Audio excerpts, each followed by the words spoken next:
Baik, pada video kali ini masih membahas tentang menambahkan objek di dalam teks yang kita buat. Bagian terakhir yaitu adalah menambahkan flowchart. Flowchart sendiri kalian sudah tahu, flowchart adalah menggambarkan aliran proses ya, aliran proses untuk suatu sistem. Misalkan kalau kita di sistem informasi, jadi bagaimana cara menggambarkan alurnya proses suatu sistem informasi. Ibu tidak akan bahas tentang teori dasarnya. Ini hanya akan di video ini hanya akan membuat materi tentang bagaimana cara membuat flowchart di Microsoft Word. Sebenarnya membuat flowchart lebih gampang itu pakai aplikasi khusus, bisa contohnya seperti pakai Microsoft Visio. Nah, itu lebih gampang sekali membuatnya kalau membuat flowchart di Microsoft Visio. Tapi bagi yang tidak mempunyai Microsoft Visio atau tidak ingin menginstal Microsoft Visio, flowchart juga bisa dibuat di Microsoft Word karena mereka juga sudah menyediakan fungsi-fungsi flowchart ya, untuk menggambarkan flowchart, bentuk-bentuk flowchart diagram itu sudah disediakan oleh mereka. Jadi ini contoh, misalkan ini kasusnya adalah untuk alur proses pembelian barang pada sistem informasi penjualan. Silahkan buat tabel dulu, ukuran 3x2 seperti ini. Ini memudahkan kita nanti membaca flowchartnya. Jadi misalkan di sini ada dibagi oleh 3 pengguna ya. Jadi nanti masing-masing alur proses masuk ke masing-masing pengguna. Jadi pengguna yang pertama ada pelanggan, ada sistem informasinya, ada masuk admin. Nah, kita buat di dalam tabel ini. Kita besarkan dulu flowchartnya. Jadi, nah untuk flowchart pertama-tama untuk buat flowchart kan dari pelanggan dulu ya. Dari pelanggan untuk buat menambahkan simbol-simbol flowchart bisa di tab insert, ada di sini tombolnya adalah tombol shape. Tombol shape ada di sini area untuk flowchart. Banyak di sini simbol untuk flowchart. Mulai dari terminator, proses, untuk input output, lain-lain. Untuk memulai kita pakai simbol start dulu atau simbolnya terminator, karena kan flowchart itu harus diawali dan diakhiri ya, ada startnya. Nah, ini simbol pertama. Kalau kita membuat flowchart, itu ada tambahan 3 tab tambahan, yaitu tab format, ada tab design, ada tab layout.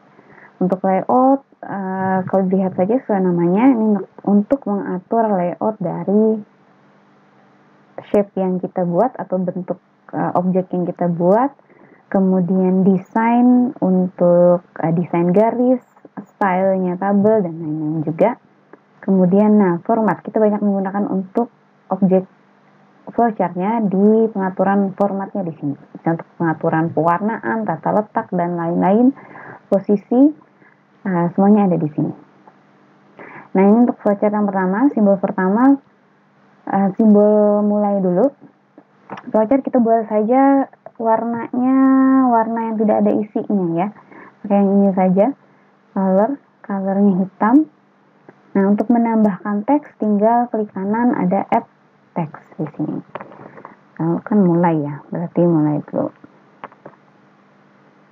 Nah, kalau teksnya besar bisa dikecilin seperti biasa di tab home. Atau kalau memperbesarkan ukurannya tinggal ditarik saja. Nah, mulai sudah dibuat. Kalau sudah ada mulai pasti ada selesai. Nanti selesai kita buat dulu. Proses selanjutnya biasanya kalau kita beli barang kan itu ada muncul memilih barang dulu ya. Memilih barang kan bisa inputan, outputan. Karena menampilkan barang di monitor atau di layar kita berarti adalah simbol output. Nah, simbol output kan simbol output dan input itu kan sama ya, dipakai data seperti ini. Shape-nya kita ubah bentuk lagi.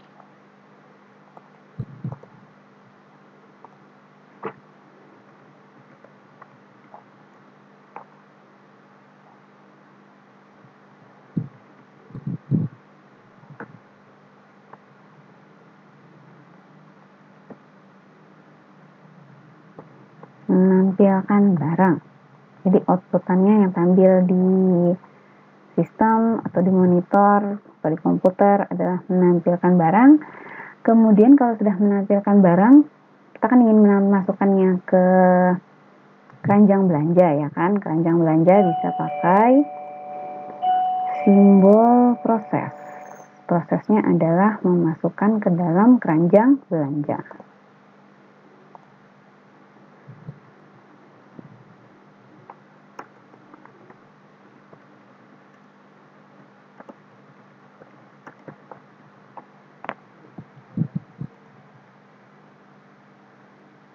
Ini ukurannya kita kecilkan saja menjadi 10. Tinggal diatur saja. Masukkan keranjang belanja masih pekerjaan yang dilakukan oleh pelanggan ya. Kalau sudah masukkan keranjang belanja, tanyakan biasanya mau beli atau enggak.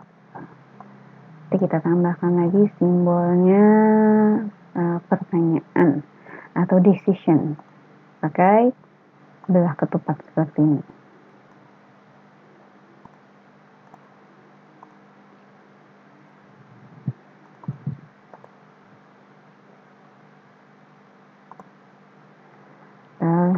Check out.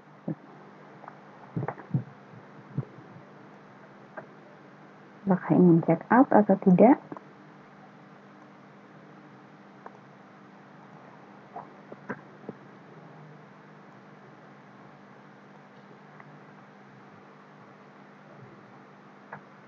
Proses selanjutnya setelah check out, misalkan kita ditanyakan apakah konfirmasi data customer, konfirmasi data, bisa konfirmasi data penjualan,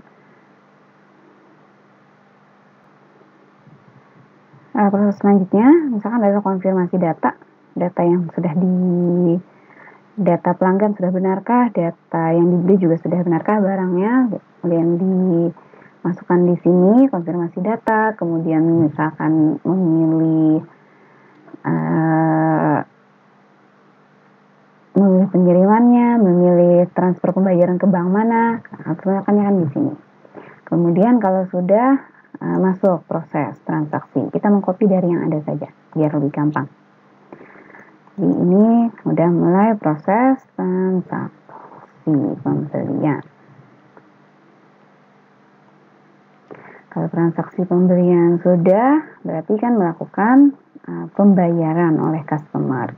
Oleh customer berarti dia dikerjakan di customer seperti ini. Di kolomnya customer.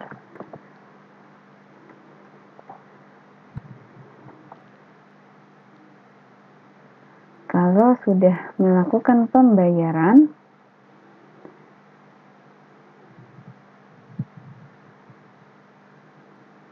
oleh customer,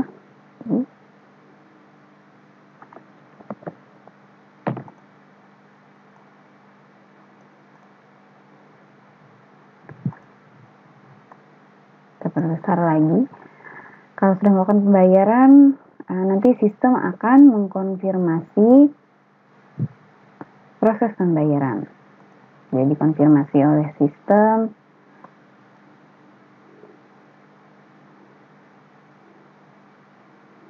Ini ratakan dengan sendiri saja ya. Disesuaikan di kolomnya atau di kolom yang ada. Konfirmasi pembayaran.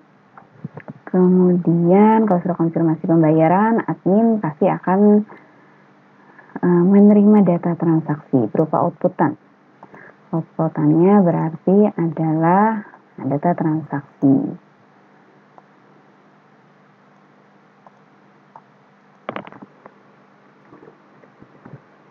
Data pembelian. Nah, data pembelian kan didapat di sini ya. Ada nama pelanggan, kemudian nanti sudah dapat nomor resi, misalkan pengirimannya pakai apa dan lain-lain, alamat pelanggan juga di sini. Baru proses selanjutnya adalah proses pengiriman barang.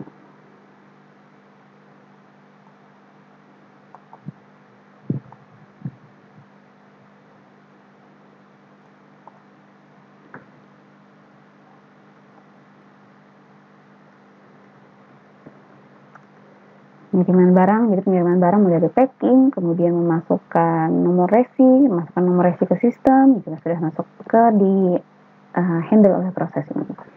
Kalau sudah selesai, ingat flowchart kan kalau ada mulai harus ada selesai.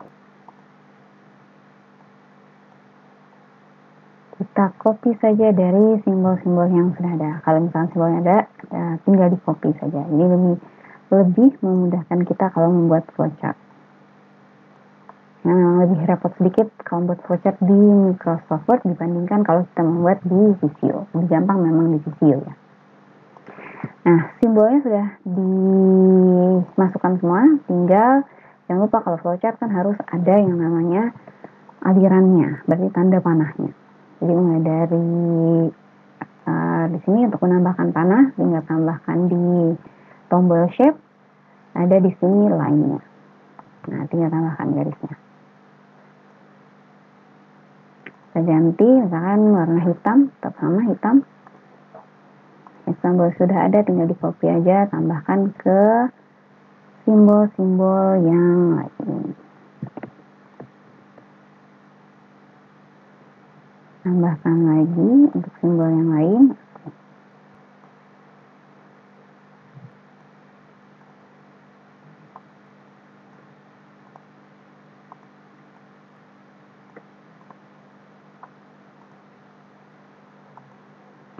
Nah, kalau untuk simbol berlaku tepat ini kan panahnya bisa 2 ya untuk outputnya ya. Jadi ingin check out atau tidak gitu. Kalau ingin check out berarti pilihan panahnya adalah ke konfirmasi data. Pilih ke sini. Panahnya kebalik. Nah, konfirmasi data. Kalau ini jika iya, jika tidak, kemana? Ingin melihat barang lagi, silakan. Kalau ingin melihat barang lagi, berarti panahnya kita arahkan ke atas. Nah, kalau misalkan membuat panah seperti ini ya, memang rada sulit membuatnya di Excel. Kalau di Visio tuh langsung tinggal arahkan ke prosesnya aja. Kalau di Excel tuh tidak ada panah seperti itu, berarti kita buat satu persatu panahnya. Jadi panahnya jadi seperti ini, kita buat mulai dari sini dulu, kemudian panah ke atas.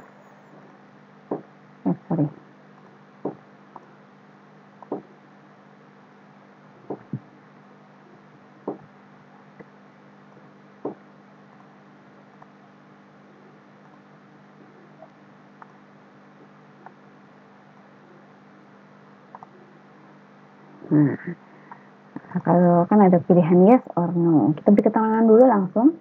Untuk menambahkan yes or no-nya tinggal masukkan saja pakai text box. Nah, di sini ada text box pilihannya untuk menambahkan teks. Ini untuk teksnya kita hapus saja yang ada, jadi langsung aja ya. Nah, jadi ya ini kan text boxnya sebenarnya kalau seperti ini ada garisnya ya, kita bisa hilangkan garisnya. Pilih di format, kan ada muncul tadi tab tambahan format, pilih yang no outline and no fill. Jadi teksnya tidak ada backgroundnya dan tidak ada garisnya. Ini iya.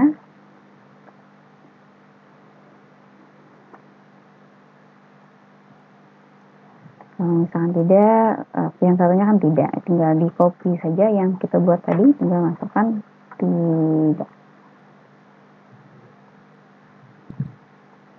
Nah, kalau tidak, masuknya ke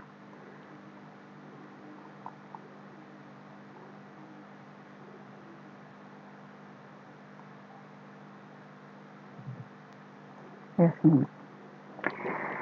Kalau sudah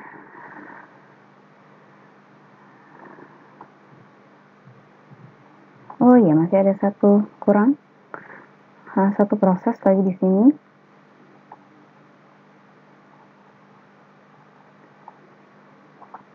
Kalau sudah konfirmasi berarti transaksi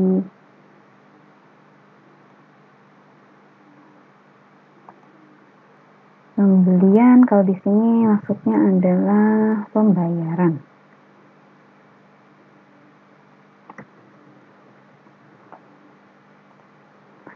Nah, tinggal tambahkan saja panah-panahnya pada dari flowchart yang telah kita buat.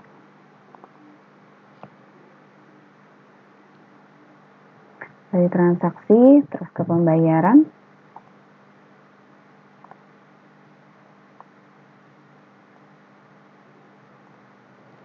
Kalau sudah melakukan pembayaran, selanjutnya langsung dikonfirmasi pembayaran oleh sistem. Nah, kalau ini bisa pakai yang panah seperti ini.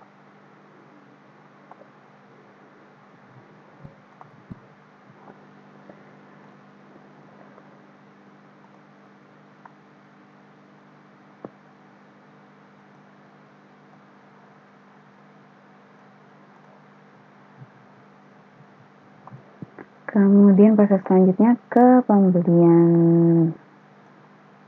Data pembelian yang diterima oleh admin.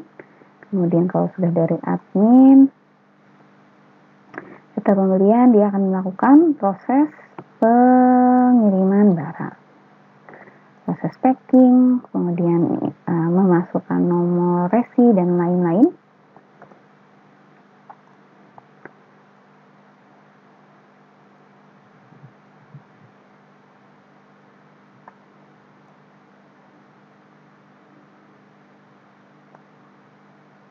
Nah, akhirnya selesai. Nah, selesai pembuatan flowchart untuk sistem informasi nanti yang mungkin ada perencanaan informasi yang akan kalian buat, nanti bisa membuatnya pakai Excel. Bisa membuatnya menggunakan Word seperti ini. Tinggal dirapikan saja, masukkan panahnya, tinggal diatur. Nah, akan jadi membuat flowchart seperti ini ya. Baik, silahkan dicoba untuk membuat flowchartnya. Saya akhiri, silahkan kalau ada pertanyaan silahkan ditanyakan.